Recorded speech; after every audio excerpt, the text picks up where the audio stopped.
ছোটবেলা থেকেই কেন যেন আমার মধ্যে একটা জড়তা বা ভয় কাজ করে বন্ধু বানাতে। কিন্তু তারপরেও আমার সবসময় একটা বড় সার্কেলই ছিল ফ্রেন্ডের। ইভেন যখন ভার্সিটিতে উঠি তখনও কিন্তু আমাদের একটা ভালো বড়ই সার্কেল ছিল। একটা সময় আমরা ঘুরতাম, ফিরতাম, আড্ডা দিতাম, পড়াশোনা নিয়ে কথাবার্তা বলতাম, প্রেজেন্টেশন নিয়ে মিটিং করতাম। আর এখন এতদিন পর দেখা হয়ে আমাদের সেই কথাবার্তাগুলো চেঞ্জ হয়ে গেছে সাংসারিক আলাপে। মানে সময় কত দ্রুত চেঞ্জ হয়ে যায়।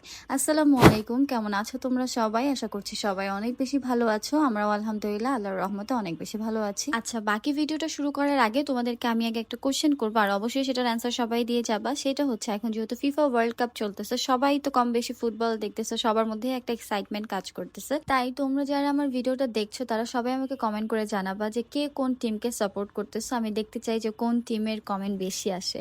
তো যাই হোক, আমরা আবার আমাদের ভিডিওতে ব্যাক করি। তো আমি ঘুম থেকে উঠার একটু পরেই দেখি যে আমাদের আয়াত বাবুও ঘুম থেকে উঠে গেছে, আর রান্নাঘর থেকে অনেক সুন্দর একটি স্মেল আসতেছে। তো আমি রান্নাঘরে যেয়ে দেখি যে আম্মু বিরিয়ানি রান্না করতেছিল।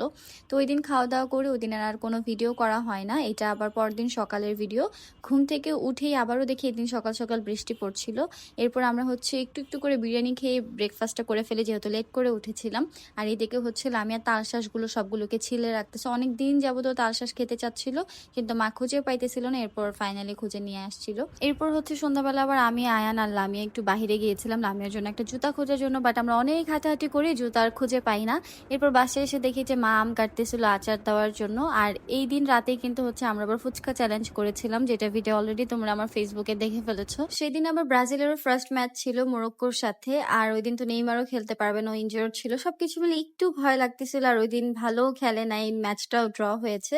যাই হোক, ব্যাপার না, সবসময় যে ভালো খেলতে হবে এমনও কোনো কথা নেই, খারাপ মাঝে মধ্যে হবেই।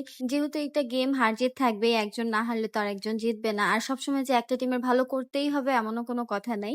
যাই হোক, এগুলা বাদ দেই, বাট সবশেষে নেমিকে দেখে একটু ভালো লাগতেছিল। তো যাই হোক, এখানে আবার পরদিন হচ্ছে আমি একটু ডাল রান্না করব, সাথে একটু পটল ভাজা করব। আমার সব সময় আমি একদিন যদি হেভি কিছু খাই, নেক্সট ডেতে আমার একদম নর্মাল সাদামাটা কিছু খাইতে হবে, নাহলে আমার অনেক বেশি ওভার ওভার লাগে। তো যাই হোক, এখানে আমি কিভাবে ডাল রান্না করি সেটার একটু ছোটখাটো রেসিপি হয়তোবা তোমরা ভিডিও দেখলেই বুঝতে পারবা। তো এখানে পটলটাও ভাজতে দিয়ে দিচ্ছি। এই জায়গায় হচ্ছে ডালের মশলাটা কষাবো। যেহেতু আমি একটু ভুনা ডাল করব, মানে একদম ভুনা চচ্চড়িও করব না, আবার একদম পাতলাও করব না, মিডিয়াম রাখবো আর কি।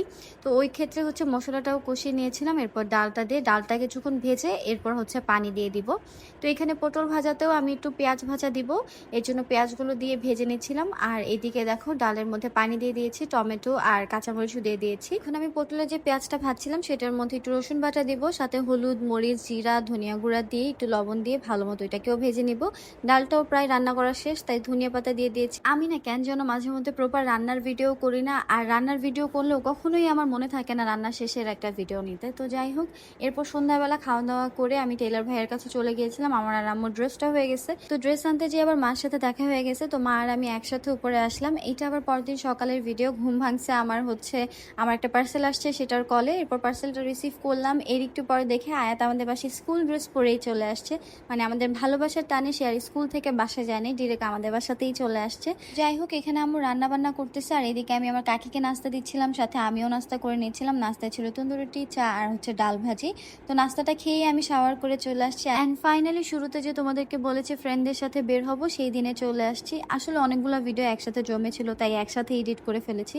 তো যাই হোক, এখানে হচ্ছে আমি রেডি হয়ে ফেলেছি। রেডি হওয়ার আর কোনো ভিডিও করি নাই, কারণ অনেক তাড়াতাড়ি রেডি হয়েছে আর তেমন কোনো রেডিও হই নাই। বাট আমি কিন্তু আগে একদমই আইলাইনার ইউজ করতাম না, মানে এমনি নর্মাল কোথাও যাওয়ার সময় আমি কখনোই এরকম আইলাইনার দিতাম না, জাস্ট মাস্কারাটা দিয়ে চলে যাইতাম। কিন্তু এখন ইদানিং কিন্তু আমি অনেক বেশি আইলাইনার ইউজ করতেছি, মানে টুকিটাকি কোথাও যাওয়ার সময়ও আমার মন চাইতেছে যাচ্ছে, ঠিক আছে একটু আইলাইনার দেই। যাই হোক, এই দিন আমি হচ্ছে এই গ্রিন কালারের ফার্সি স্যুটটা পরেছিলাম। এটা যখন লামি অর্ডার করে তখন আমি ওকে বলেছিলাম যে না, তেমন ভালো লাগে না, এটা অর্ডার করার দরকার নাই। কিন্তু ড্রেসটা যখন আমি পরেছি তখন আমার কাছে অনেক বেশি ভালো লেগেছে। আর পরার পর আমার একটা গানও মনে আসছে, আমি জানি না তোমরা মনে করতে পারবা কিনা। অক্ষয় কুমারের একটা পাটিয়ালা সং ছিল, সেই গানটা কেন যেন মাথায় আসছে, আর একটা পাটিয়ালা ভাইবও দিচ্ছিল ড্রেসটা পরার পর।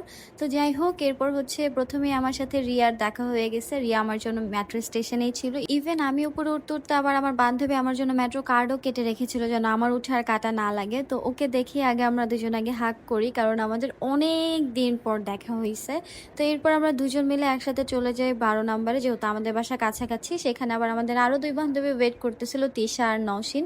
প্রায় আমাদের অনেক দিন পর দেখা হয়েছে, বাট এর মাঝখানে ওদের ৩ জনের দেখা হয়েছিল, বাট আমার সাথে ওদের দেখা হয়নি। আমার সাথে পার্সোনালি ওদের দেখা অনেক দিন পর হয়েছে, কারণ ভার্সিটির পরপরই আমি আর দেখা করতে পারি নাই। তারপর হচ্ছে আবার আমি ব্রাহ্মণবাড়িয়া চলে গিয়েছিলাম। তো যাই হোক, অনেক দিন পর দেখা হয়ে অনেক বেশি ভালো লাগতেছিল। আমরা একসাথে বসে অনেক গল্প করতেছিলাম, বাট এখন গল্পের ধরনটা চেঞ্জ হয়ে গেছে, কারণ আগে আমরা গল্প করতাম পড়াশোনা নিয়ে, ফ্রেন্ডসদের নিয়ে, কত কিছু নিয়ে। আর এখন আমরা গল্প করেছি সাংসারিক জীবন নিয়ে। এখানে আমাদের ৩ জনেরই বিয়ে হয়ে গেছে, আমার, রিয়ার আর নওশিনের। এখানে আমাদের ৪ জনের মাঝে শুধুমাত্র আমার এই ফ্রেন্ডটাই এখন পর্যন্ত আনম্যারিড আছে, বাকি আমাদের ৩ জনেরই বাচ্চাকালে বিয়ে হয়ে গেছে। আর নওশিন তো একদম নিউলি ম্যারিড, মানে সবে মাত্রই ওর কাবিন হয়েছে। মানে কাবিন মানেই তো বিয়ে, বাট কোইন্সিডেন্টলি আমাদের ৩ ফ্রেন্ডেরই আগে কাবিন হয়েছিল। তো যাই হোক, আমাদের গল্প করতে করতে কখন যে সময় শেষ হয়ে গেছে, মানে আমাদের গল্প শেষ হয়নি, বাট সময় কেমনে যেন শেষ হয়ে গেছে। আমরা হঠাৎ করে ঘুরিতে তাকায় দেখে যে 8:30 বেজে গেছে। আর আমাদের যতই বিয়ে হয়ে যাক, যতই বড় হয়ে যায়, আমাদের সবার বাসা থেকেই হচ্ছে টাইম দেওয়া থাকে যে আমরা বেশি রাত পর্যন্ত থাকতে পারবো না, তাই আমরা বাসার জন্য রওনা করে দিই। আর আজকের মতো আমাদের ভিডিওটাও এই পর্যন্তই ছিল। দেখা হবে তোমাদের সাথে পরের কোনো ভিডিওতে। সবাই ভালো থাকো, সুস্থ থাকো, আল্লাহ হাফেজ।